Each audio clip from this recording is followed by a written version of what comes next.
Like my videos, subscribe to my channel and hit on the bell notification for more updates. अस्सलामुअलैकुम viewers, मैं welcome करती हूँ आपका अपने YouTube चैनल ड्रेसिंग मेनिया पर। आज मैं आपको 1.5 साल बच्ची की इस फ्रॉक की कटिंग और स्टिचिंग सिखाऊंगी। So without wasting much more time let's get into the video. Bodies बनाने के लिए यहाँ पर कपड़े की लेंथ मैंने रखी है 6.5 इंच। फ्रंट बॉडीज़ की चौड़ाई यहाँ पर है 6 इंच और बैक बॉडीज़ की चौड़ाई यहाँ पर है 7.5 इंच। बैक बॉडीज़ पर मैंने 1.5 इंच एक्स्ट्रा कपड़ा मार्जिन रखा है ताकि मैं प्लैकेट बना लूँ। फ्रंट और बैक बॉडीज़ को इस तौर पर मैंने फोल्ड किया है कि इनके सेंटर की तरफ 1.5 इंच का एक्स्ट्रा मार्जिन मैंने रख दिया है और साइड से ये बैलेंस होना चाहिए। गले की चौड़ाई यहाँ पर रखी है मैंने 2 इंच। शोल्डर की चौड़ाई यहाँ पर रखी है मैंने 4.5 इंच। आर्म होल की डेप्थ मैंने यहाँ रखी है 4.5 इंच। यहाँ पे मैं एक बॉक्स बना लूँगी जो कि आर्म होल की फिटिंग के लिए रिक्वायर्ड होता है। अब यहाँ पे शोल्डर ड्रॉप के लिए मैं 1/2 इंच का मार्जिन लूँगी और इसको गले का जो मैंने निशान लगाया है उससे तिरछा मैच कर दूँगी। यहाँ पे जो मैंने स्ट्रेट लाइन बनाई है इस पर ये बॉक्स बनाया है, इस पे बैक आर्म होल की फिटिंग कर दी है मैंने और फ्रंट के लिए 4.5 का हाफ लेकर आधा इंच अंदर की तरफ मार्जिन लेके इसे इस तरीके से मिला दूँगी।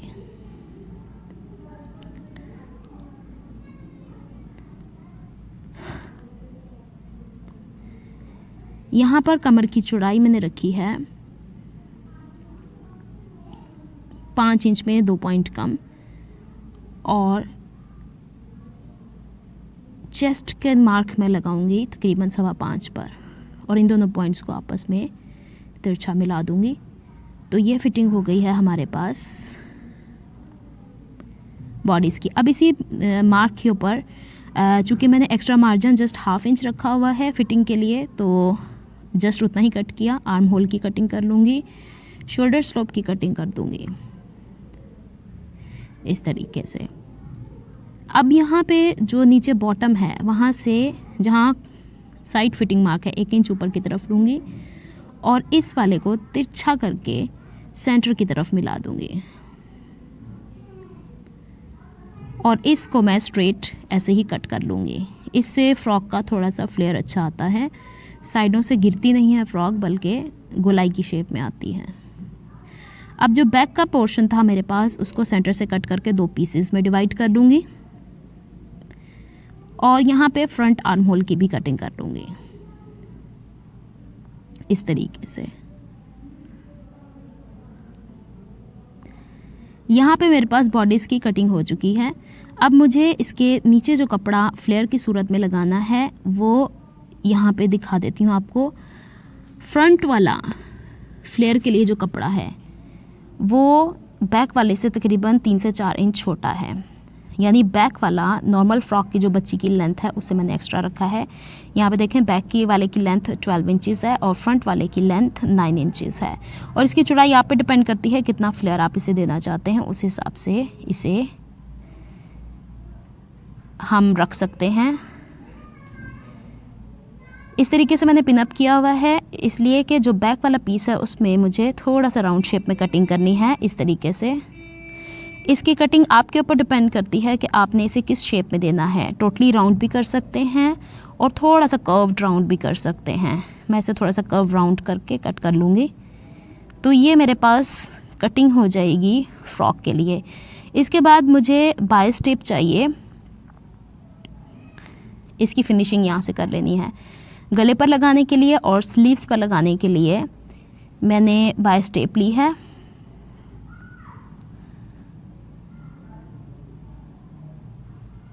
ये तकरीबन ये 1.25 इंच चौड़ी है और उसको मैंने सेंटर से प्रेस कर लिया है। फ्रंट और बैक के बॉडीज़ को एक दूसरे के ऊपर फिटिंग वाली साइड से मैंने बैलेंस करके रखा है। फ्रंट गले की चौड़ाई मैंने यहाँ पे 2 इंच और गहराई 2.25 इंच रखी है। पहले मैं यहाँ पर फ्रंट के गले को मार्क कर लूँगी।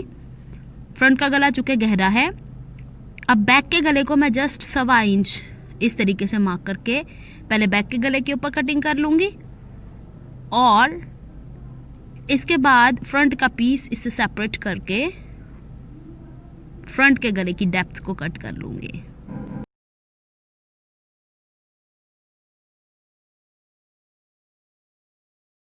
बैक के बॉडीज़ के ऊपर जो 1.5 इंच एक्स्ट्रा कपड़े का मार्जिन रखा है उससे 1 इंच मैं अंदर की तरफ मार्क करके इसके दोनों साइड के ऊपर ऑपोजिट डायरेक्शन में फोल्ड कर लूँगी ताकि इसे मुझे स्टिच करना आसान हो। पहले मैं इसे 1 इंच पर फोल्ड करूँगी दोनों साइड्स के ऊपर और फिर इसमें से 0.4 इंच अंदर की तरफ फोल्ड करके इसके रॉ एजेस को कंसील कर दूँगी।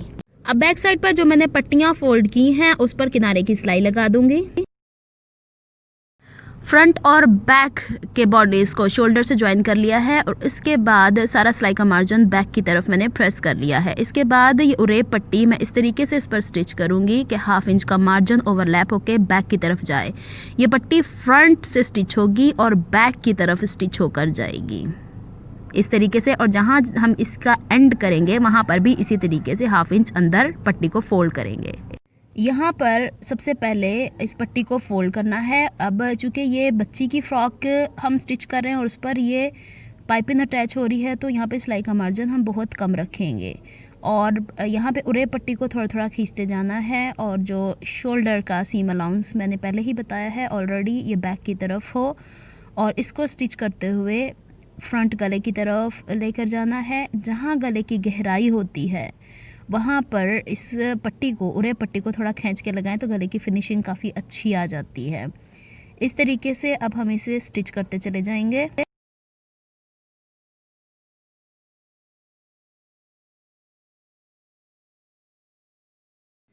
अब जब उरे पट्टी एक तरफ लग जाएगी तो ये किनारे जो हमने फोल्ड किए हैं इसे हमने बाहर की तरफ निकाल लेना है इस तरीके से, और ये छोटी छोटी जो सिलाई है इस पर कट लगा देने हैं ताकि गला पलटने में आसानी हो। अब सारा सिलाई का मार्जिन उरे पट्टी की तरफ करके इस पर कोने की सिलाई लगाते चले जाना है और यहाँ पे गले की गुलाई का ध्यान रखना है।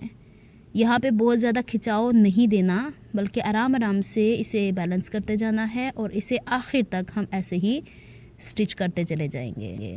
यहाँ पर गले पर लगी हुई पट्टी को बैक साइड पर मैंने फोल्ड करके इस पर मैंने तुरपाई कर ली है। अब आर्म होल की बारी है। इस पर भी फ्रंट साइड पर उरे पट्टी को इस तरीके से रखेंगे और बिल्कुल बारीक सी सिलाई से स्टिच करेंगे। यहाँ पे शोल्डर की सीम अलाउंस बैक पर होनी चाहिए और जब हम स्टार्ट करेंगे इसको स्टिच करना तो यहाँ पर ½ इंच का मार्जिन छोड़कर हमें स्टिच करना स्टार्ट करना है। आर्म होल के ऊपर जब हम इस पाइपिंग को स्टिच करना स्टार्ट करेंगे तो 1/2 इंच जो हमारे पास साइड फिटिंग का अलाउंस है उससे थोड़ी दूरी से स्टिच करना शुरू करेंगे।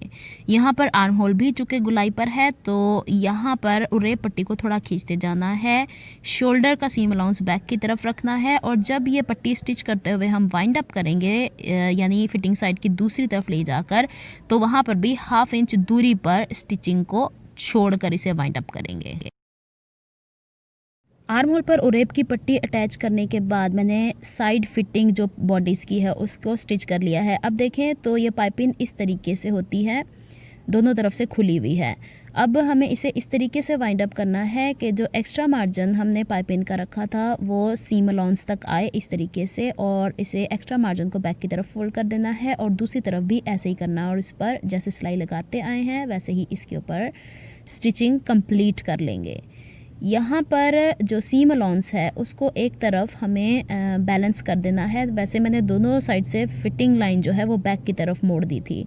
यहाँ पे ये प्रॉपरली स्टिच होना चाहिए। इसका एडवांटेज ये होगा कि जब हम इसको तुरपाई करेंगे बैक साइड पे तो फिटिंग की सिलाई इसमें छुप जाएगी।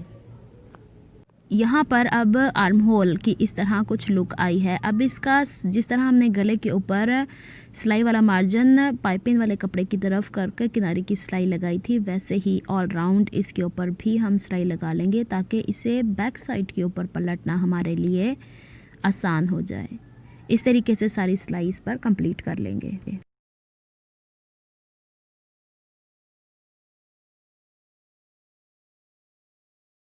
आर्म होल के ऊपर जो हमने उरे पाइपिंग लगाई थी उसको अब अंदर की तरफ फोल्ड करने के लिए इस तरीके की नोक से इस तरह प्रेस करना है ताकि इसकी क्रीज बैठ जाए। उसे तुरपाई कर लेंगे।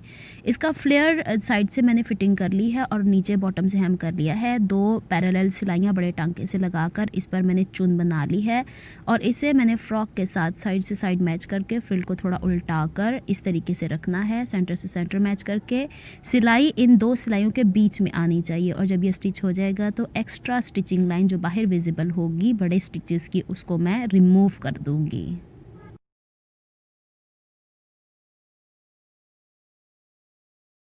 बो बनाने के लिए मैंने कपड़े की चौड़ाई डबल में 3.5 इंच और ऊंचाई 2.5 इंच रखी है। इसे 3 साइड से स्टिच कर लूँगी। एक इंच का कपड़ा लिया है, इसको 1/2 इंच के गैप से स्टिच करके सीधा करके पट्टी बना लूँगी। इस बो की बैक साइड के ऊपर मैं कट लगा के इस कपड़े को सीधा पलटा लूँगी और इसके कॉर्नर्स बिठा लूँगी। सेंटर से इस तरह स्टिचेस देकर इसे मैं बो बना लूँगी और जो मैंने 1/2 इंच की पट्टी यहाँ पे तैयार की थी उसे इसके ऊपर इस तरह से ओवरलैप करके बैक साइड के ऊपर स्टिच कर दूँगी।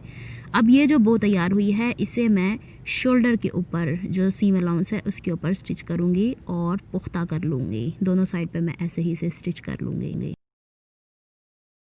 ये है इस फ्रॉक की कंप्लीट लुक और इसके शोल्डर के ऊपर मैंने बो अटैच किए हैं और बैक साइड के ऊपर प्लेकेट पर मैंने टिक टिक बटन अटैच कर दिए हैं। अगर आपको मेरी एफर्ट्स पसंद आती हैं तो please like my videos, subscribe to my channel and hit on the bell notification for more updates.